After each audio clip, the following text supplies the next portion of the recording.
kid, come over here. Come on, come over here. Hey, kid, I think I got something you'd really like. Oh, you don't got any money, huh? That's okay. First one's free, you know what I mean? Hey, check this out. All right, kid, I'm gonna let you in my mother's secret meatball recipe. Now, don't tell nobody this recipe, whatever you do, all right?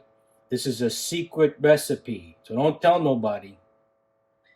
Gotta have some breadcrumbs. Doesn't matter where they came from, just breadcrumbs, all right? Got some of that. Gotta have some eggs. You can't make any meatballs without breaking a few eggs, you know what I mean? You know what I'm talking about? Also, you want to have onion. Now, there's different kind of onion. You got yellow onion.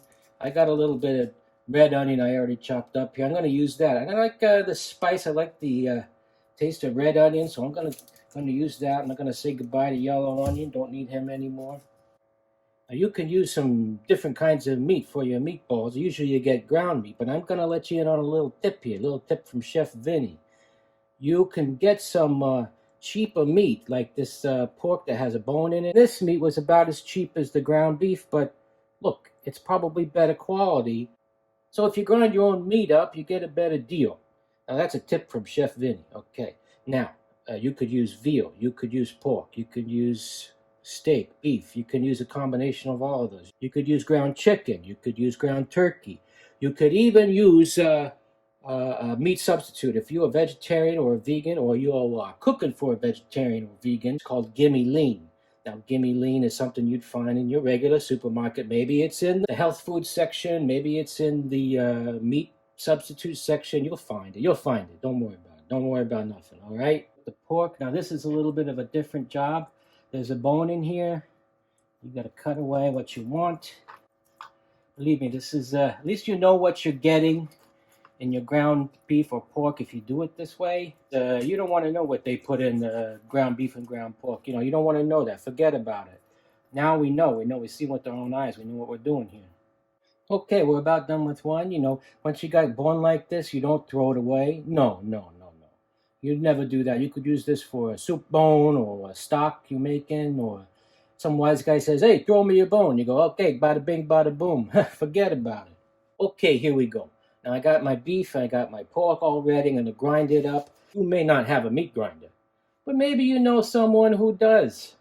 All right, so just so happens I might know another chef who happens to have a meat grinder attachment for their KitchenAid mixer. Take some of our ground meats, put it in there.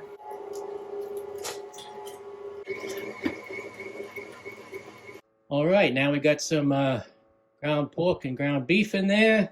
Cheaper than buying ground meat at the store with worse ingredients. And take this much red onion and chop it up.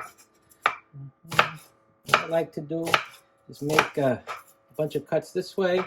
And then I just cut that. Look, once again here. Cut.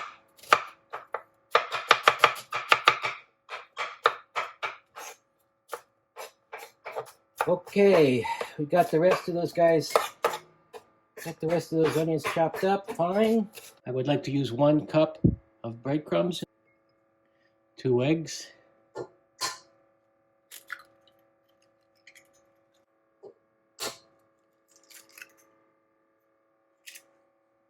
here's a special ingredient. This is flat leaf parsley. Why flat leaf parsley? I don't know. Hey, maybe it got run over by a steamroller or something, you know? Accidents do happen.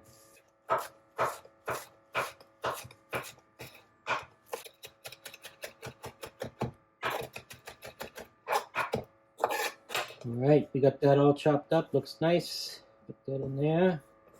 Of course, you're going to add some salt and pepper. You got to add salt and pepper. You know, I always put salt and pepper in everything. Hey, I invented salt and pepper. You kidding me? Get out of here. Okay, we give it a good mix. Okay, now we're finally ready to make some meatballs. We got our olive oil here. I like to put a little bit of that in the pan. This is a glass baking dish. I like to make my meatballs about the size of a golf ball. All right, there, we got our meatballs all ready to go. Now we put our meatballs into a 350-degree oven. All right, after about a total of half an hour in the oven, these guys are ready to go. Put these on some pasta and put a little marinara sauce on there, or you could put creamy Alfredo sauce, maybe a pesto sauce. You know, you could just eat one of these meatballs as is. No one's around. No one's gonna know about it. Forget about it. Nobody, you don't know nothing about nothing and no meatballs or nothing, all right? Chef Vinnie. Hey, what's with the light? Chef Vinnie. Chef Vinnie, are you out here selling secret recipes in some dark alley? You talking to me? Yes, I'm talking to you, Chef Vinnie. You talking to me? Huh? You talking to me? Yes, there's only two people here. I'm talking to you, Chef Vinnie. Right now, we're talking together. I'm talking to you now. Before I go, can I interest you in a used can opener? Come on. All right, I'm going. All right already. Chef Vinnie was wrong to sell secret recipes in a dark alley somewhere. Recipes shouldn't be hidden or secret. Maybe you have a recipe that you made up, or maybe you learned one from your mom or dad, or maybe your grandma or grandpa taught you one when you were younger. Well, if you have a recipe, you should tell other people about it.